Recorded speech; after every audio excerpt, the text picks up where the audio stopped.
1 जुलाई से देश में 3 नए कानून लागू होने जा रहे हैं, जिसमें भारतीय न्याय संहिता, भारतीय नागरिक सुरक्षा संहिता और भारतीय साक्ष्य अधिनियम कानून, भारतीय दंड संहिता आईपीसी, दंड प्रक्रिया संहिता सीआरपीसी और 1872 के भारतीय साक्ष्य अधिनियम की जगह ले लेगा। पहले आईपीसी में 511 धाराएं थीं, जबकि इसकी जगह भारतीय न्याय संहिता में 358 धाराएं हैं। वही सीआरपीसी में 484 धाराएं थीं, जबकि इसकी जगह भारतीय नागरिक सुरक्षा संहिता में 531 धाराएं हैं। साथ ही साक्ष्य अधिनियम में 166 धाराएं थीं, जबकि भारतीय साक्ष्य अधिनियम में 170 धाराएं हैं। इन नए कानून के लागू होने से पहले बरेली के अधिवक्ता बार एसोसिएशन इनकी बारीकियों को समझने में जुट गया है और इन कानूनों का अध्ययन कर रहा है। नए कानून को लेकर अधिवक्ताओं कहना है, पुराने कानून में कई ऐसी धाराएं हैं जिनका कोई उपयोग नहीं किया जाता था। उन धाराओं को हटाकर नई धाराएं सम्मिलित की गई है, जो कि न्याय व्यवस्था को प्रभावी करेगी। वही एसएसपी घुले सुशील चंद्रभान ने बताया, नए कानून को लागू होने से पहले सभी पुलिस कर्मियों को ट्रेन किया जा रहा है। इसके लिए कार्यशाला की जा रही है।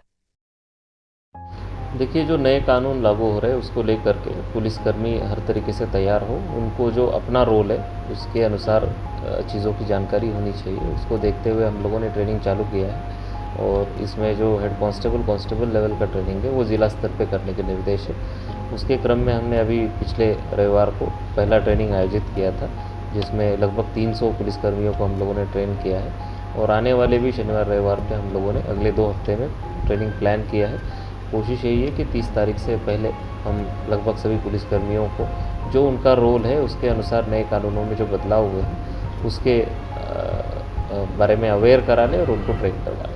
जो आईपीसी और सीआरपीसी चेंज हो गई है,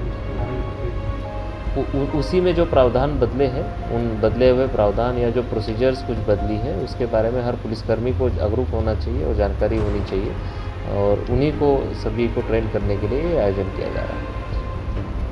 देखिए, जो नए कानून आने वाले हैं अभी उसमें से केवल हिट एंड रन को छोड़कर बाकी सब लागू कर दिए गए हैं और हिट एंड रन भी पहले इंक्लूड कर रखा था। उसका जो पहले 304A और 279 338 होती थी, उसकी जगह इन्होंने एक नया सेक्शन 106 इसमें बनाया था।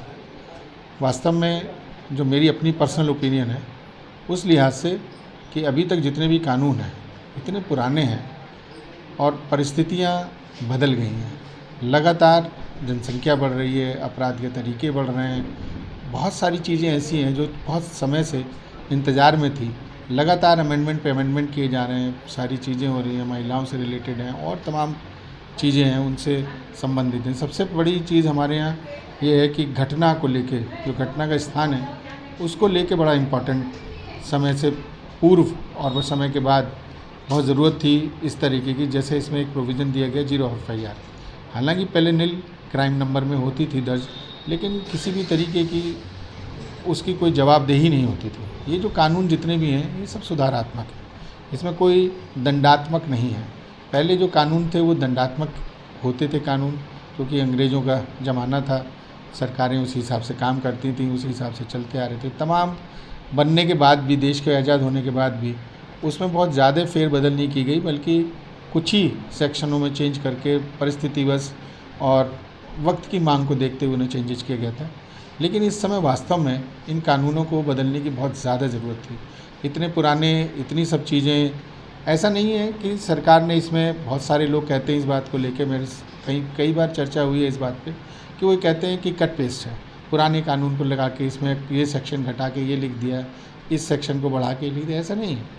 देखिए, जो ज़रूरत के हिसाब से आज भी ज़रूरत है, जो पुराने कानून थे सरकार ने इसमें बहुत अच्छा अपना व्यू रखा है। और एक सबसे बड़ी बात है कि 2 महीने का आपको लागू करने के बाद आप सब टाइम दिया गया है और उसमें सारी चीज़ें जो जिस तरीके से उसमें सुधारात्मक की जा सकती थी वो सुधारने की कोशिश भी की गई है। अब लागू होने के समय एक बहुत बड़ी समस्या मिडिल क्लास, अपर क्लास, या जिसको आप कह सकते हैं, या आपके स्वयं के लिए, आप लोग इंटरव्यू कर रहे हैं, आपके स्वयं के लिए भी एक बहुत बड़ी समस्या खड़ी होने वाली है कि जैसे इन्होंने 106 हिट एंड रन वाला मामला था, इस सेक्शन में आपने आईपीसी का सेक्शन, आईपीसी की जगह आपने ये न्याय संहिता लागू कर दी। अब लागू करने के बाद आपने क्या किया कि इसमें 106 सेक्शन को अभी गवर्नमेंट ने इसके लागू होने पर रोक लगा दी है। अब जो समस्या आएगी आपके और हमारे सामने, वो समस्या ये आएगी कि यदि हमारे से किसी का एक्सीडेंट हो जाता है, अब एक्सीडेंट तो हो गया, अब उसकी FIR किस सेक्शन में होगी, क्योंकि पुराने वाला कानून तो रहा नहीं, नए वाले में वो रोक लगा दी गई। तो बाकी जो कानून के जो सेक्शंस हैं उसमें ही कोशिश करेंगे। अब भाई किसी के घर का कोई एक्सीडेंट से मर गया या किसी चीज़ को किसी के चोट आ गई, तो वो चोट उसी हिसाब से, जैसे ग्रीवियस है चोट या किसी के मरने की वजह से, अब 302 में तो नहीं हो सकती वो FIR। अब आपने इस पर रोक लगा दी है, तो मैक्सिमम जो मिनिमम पनिशमेंट है डेथ केस में वो, और जो सेक्शन है उस समय 304 होता था, अब ये घटा के इन वाले नए वाले सेक्शंस के हिसाब से, कानून के हिसाब से लगेंगे। तो ये एक बहुत बड़ी समस्या खड़ी होने वाली है।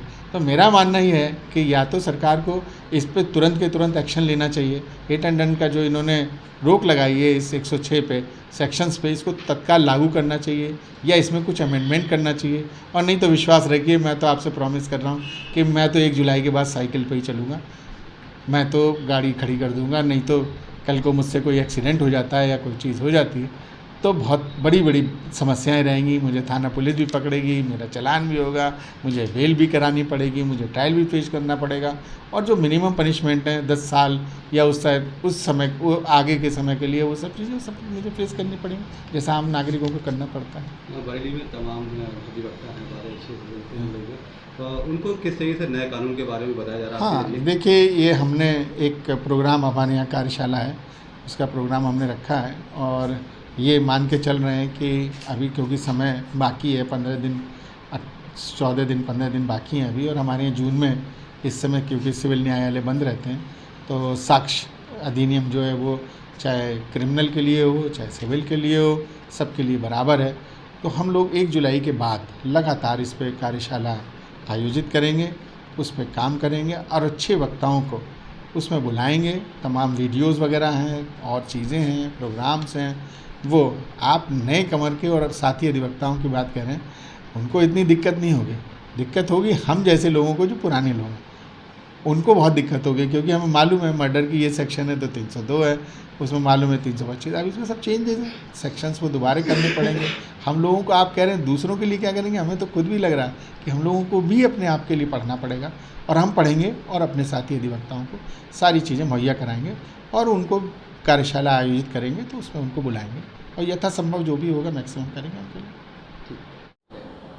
देखिए, जो 1 जुलाई से जो नए कानून दंड प्रक्रिया संहिता IPC में जो बदलाव है, उसमें सेक्शंस चेंज हो गई हैं। जैसे सबसे बड़ी सेक्शन, मैं एक छोटी सेक्शन का उल्लेख करूंगा कि उसमें डेफिनेशन तो दी, जैसे 304A है हमारे यहाँ, उसमें जो नई संहिता में 304A का उल्लेख ही नहीं है। बहुत सी कानून बना, उसमें अलग अलग तरीके से संहिता में चीज़ें सबमिट की गई हैं, मगर धीरे धीरे वो चीज़ें, मैंने इसलिए ये धारा का उल्लेख इसलिए किया कि हिंदुस्तान में, हमारे यहाँ देश में एक्सीडेंट की बहुत घटनाएं होती हैं, रोज़ ही एक्सीडेंट होते हैं, और उसलिए ये एक गंभीर धारा है 304A। नई संहिता में इसके बारे में कोई उल्लेख, 304A के बारे में कोई उल्लेख ही नहीं किया है, क्योंकि धाराएं तो चेंज हो गई। जैसे 302 की धारा है वो अब चेंज हो गई है 302 का वो कनेक्टेड, मगर वो धाराएं सब चेंज हो चुकी हैं। धीरे धीरे हम लोगों को प्रयास करना। देखिए, हम तो एडवोकेट्स हैं, हमारा ये है कि हमेशा हमें प्रैक्टिस करनी है, और इसीलिए हमारा ये प्रैक्टिस का बोला जाता है एडवोकेट को। रोज़ नई नई चीज़ें, जो भी विसंगति होंगी या कुछ कमियां होंगी, उसे दूर किया जाएगा। और कोई भी नई चीज़ हमारे लिए, न्यायपालिका के लिए, पुलिस प्रशासन के लिए, सबके लिए एक नई चुनौती है। और मैं जानता हूँ हमारे देश में, प्रदेश में या हमारे ज़िले में बहुत लोग विद्वान, हमारे अधिवक्ता हैं, विद्वान अधिकारी हैं, जो इसे धीरे धीरे इन जो नई संहिता को अपनाएंगे।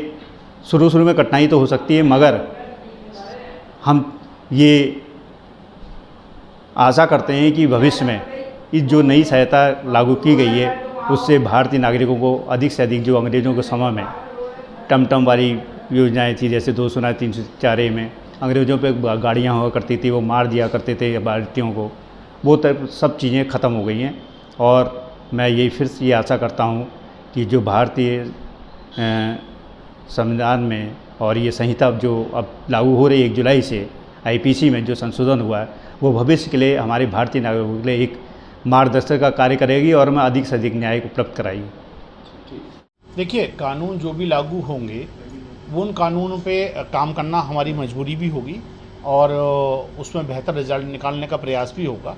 लेकिन कानून लागू करते समय सबसे ज़्यादा ज़रूरी चीज़ होती है, क्योंकि उनका सबसे ज़्यादा वास्ता अधिवक्ताओं से ही पड़ता है, तो जो भी लोग न्याय के क्षेत्र में हैं, विशेष तौर पे अधिवक्ता, उनसे इस संबंध में विस्तृत सुझाव जरूर लिए जाने चाहिए थे कि किस किस कानून की किस तरीके से उपयोगिता है, कौन कौन सी चीज़ कतई अनुपयोगी हो चुकी है जिसको हटाया जाना है, और किस तरीके से जो मुकदमे अनावश्यक रूप से बहुत ज़्यादा लंबे हो रहे हैं उनको कैसे करके शॉर्ट किया जा सकता है। तो इस तरीके की चीज़ें देखने में नहीं आई थी। सरकार द्वारा अपने स्तर से जो है इन कानूनों को लागू किया गया है।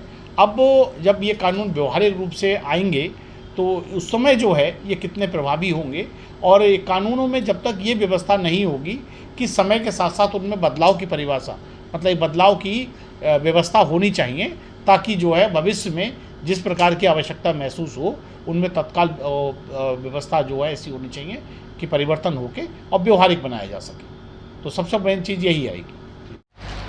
देखिए, ऐसा है, कोई ख़ास नए कानून से फ़र्क नहीं पड़ रहा है, और जो ऑफेंसेस थे, जिस तरीके के अपराध थे और जिस तरीके का पहले कानून था, कुछ जो है अंग्रेज़ों के ज़माने के जो कानून थे जो बदले जाने बहुत ज़रूरी थे। उससे ऐसा होता था जैसे कि हम गुलामी में जी रहे हैं, स्वतंत्रता से पहले जो हमारे लगे हुए थे इस तरीके का, वो सब 1872, 1865, इस तरीके के एक्ट थे, वो सब बदले गए हैं।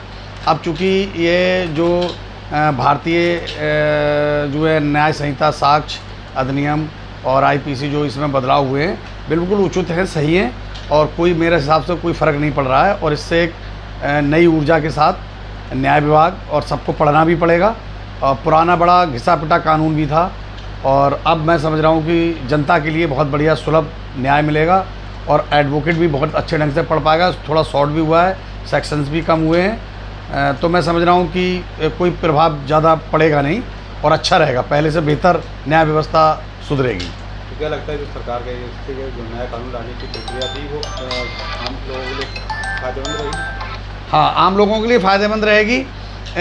जो है इसमें थोड़ा सा, हाँ, जैसे कुछ लोग इसका विरोध करेंगे भी, वो इसलिए कि पढ़ना पड़ेगा। अब वकालत के प्रोफेशन में तो पढ़ना बहुत ज़रूरी है, तो उससे कोई फ़र्क नहीं पड़ता। और हमारा काम तो बाद में शुरू होगा, पहले काम तो पुलिस का शुरू होगा। भाई पुलिस काम करेगी, तो जो बैठे बैठे वो जो है जो करते थे सब चीज़ें, एक तरीके से ऐसा लगता था जैसे चाहे हम थाने में जाएं या कोर्ट में आएँ, तो ऐसा लगता था कि अंग्रेज़ों ने जो जिस तरीके की व्यवस्थाएं की थी, ऐसा नहीं लगता था कि हम अपने देश में हैं। ऐसा लगता था कि जो व्यवस्था मतलब एक तरीके से हर चीज़ में कहीं ना कहीं वो ऐसी चीज़ें थी, पक्षपात वाली चीज़ें थी, और ऐसी चीज़ें थी जो वेटेज ऐसा मिलता था जैसे अधिकारी को ही वेटेज मिला है, वकील को नहीं मिल रहा है, कभी कुछ को कुछ, थोड़ा सा थी, मोनोपोली टाइप की थी उसमें।